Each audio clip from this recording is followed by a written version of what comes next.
Olá, alunos. Aqui quem fala é a professora Érica. Eu espero que vocês estejam bem, se cuidando, tá bom? Nossa aula de hoje de história vai falar sobre os impactos da Revolução Industrial, então é continuação, tá bom? Desculpa, do capítulo 3. Então, façam a leitura da página 43 até a 47 e vejam o vídeo até o final. E vamos ver nossa aula de hoje, tá bom? Bons estudos e vejam o vídeo, tá?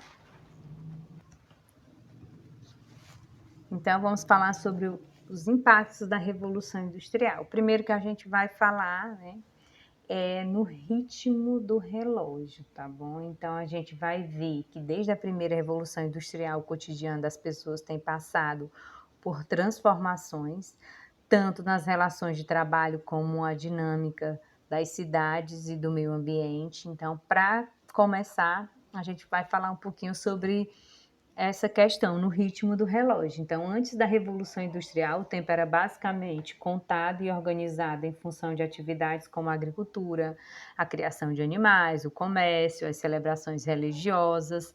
Também, né, a contagem do tempo estava associada a fenômenos da natureza, como chuvas e secas, calor, frio, dia e noite.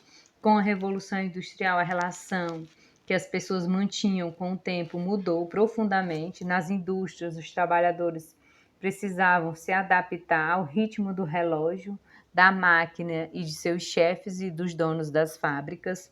A partir desse momento, marcar o tempo de forma precisa tornou-se fundamental, pois difundiu-se a ideia de que tempo é dinheiro, tá bom? Atualmente, as relações com o tempo passam por mudanças que estão associadas às novas tecnologias de comunicação, à conectividade entre as pessoas, né, de uma forma instantânea, rápida, das informações, tá bom? Então, assim como em outras épocas, essas alterações nas formas de se relacionar com o tempo provocam espanto e admiração.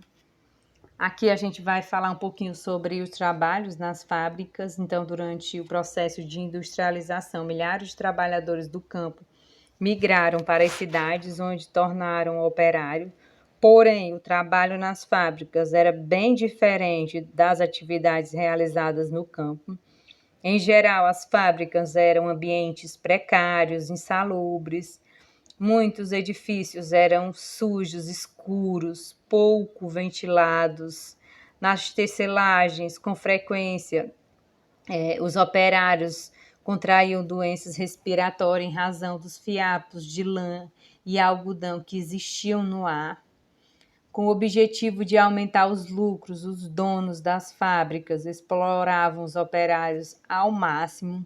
Os operários ingleses, por exemplo, recebiam salários tão baixos que as famílias inteiras eram obrigadas a trabalhar para sobreviver, incluindo as crianças. A jornada de trabalho podia chegar até 15 horas por dia. E aqui a gente vai ver um pouquinho sobre o trabalho feminino e infantil.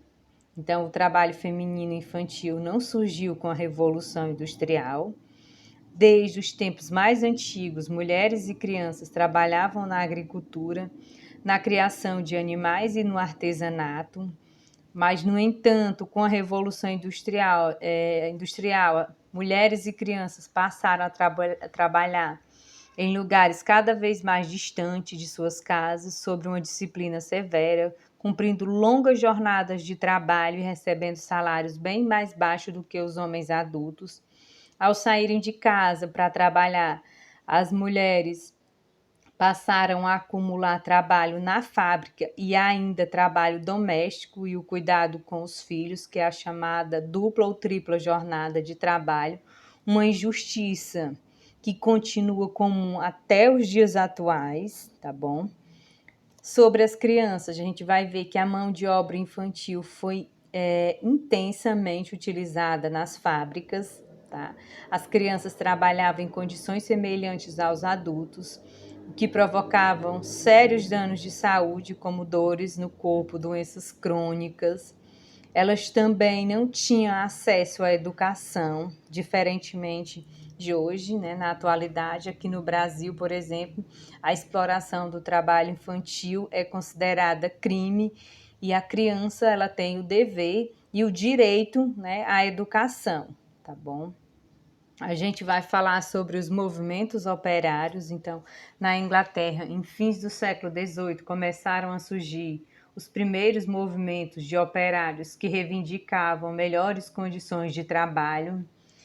E a gente vai ver que no início do século XIX, trabalhadores se organizaram para defender seus direitos e criaram os primeiros sindicatos, com o objetivo de negociar melhores condições de trabalho. Os sindicatos lideravam greves e piquetes nas fábricas.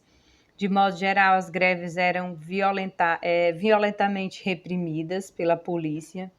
A força dos sindicatos eram tão grandes que na Inglaterra eles chegaram a ser proibidos entre 1799 a 1824. Após anos de luta e dificuldades, os operários ingleses conquistaram direitos, né? Como alguns direitos, como a redução das jornadas de trabalho e a proibição do trabalho infantil. A gente vai ver também a questão da industrialização e da urbanização. Então, um dos efeitos da Revolução Industrial foi o aumento da população e o crescimento das cidades.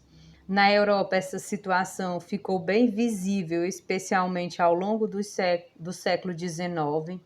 Aqui no Brasil, a gente vai ver, no Brasil contemporâneo, cerca de 85% da população vive no meio urbano. Entre as capitais mais populosas do nosso país destacam-se, além de São Paulo, Rio de Janeiro, Salvador, Brasília, Fortaleza, Recife, Porto Alegre. Então, né, a industrialização influencia também a urbanização, como a gente percebe. Então, aqui a gente vai falar um pouquinho sobre a industrialização e o meio ambiente. Então, durante a Revolução Industrial, foram criadas máquinas impressionantes, como o avião, o telefone, o cinema. Ao mesmo tempo, a expansão das fábricas e o aumento do consumo de produtos provocou graves danos ao meio ambiente.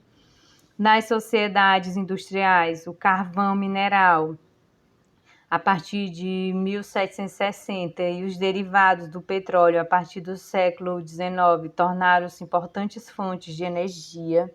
A queima desses combustíveis libera substâncias tóxicas que contaminam o ar, o solo e as águas, tá bom?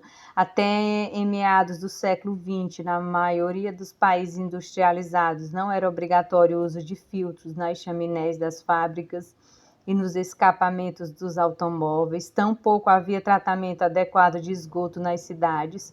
A poluição impactou a vida de milhares de pessoas, causando doenças e mortes em razão, por exemplo, de problemas respiratórios. A maioria das pessoas não tinham consciência de que os recursos naturais eram limitados e de que as ações humanas causavam fortes impactos ao meio ambiente. Atualmente, isso está mudando, felizmente, tá? A preservação do meio ambiente é uma das principais questões do mundo contemporâneo. Cada vez mais os cidadãos e instituições se preocupam com a ecologia e o desenvolvimento sustentável, e é urgente a conscientização de que os recursos naturais eles podem acabar e que o meio ambiente não suporta um crescimento econômico irresponsável, tá bom? Assim, multiplicam-se as iniciativas, tá bom? Desculpa, de reduzir a produção de resíduos, o uso adequado de água. Então, cuidado com a nossa água, tá bom? Também. A implantação de uso de energia limpa, entre outros, né? Que estão sendo discutidos diariamente. E mais na frente a gente vai também falar ainda sobre esse assunto, tá bom? Então, nossa aula é essa, né? Vamos ficar ligados, cuidar do meio ambiente, né? Preservar nosso meio ambiente, cuidar da nossa água para que a gente não sofra, né, mais consequências do que a gente vem sofrendo atualmente por questões do uso do meio ambiente inadequado, tá bom? Então, bons estudos E a nossa atividade será diferente, tá bom?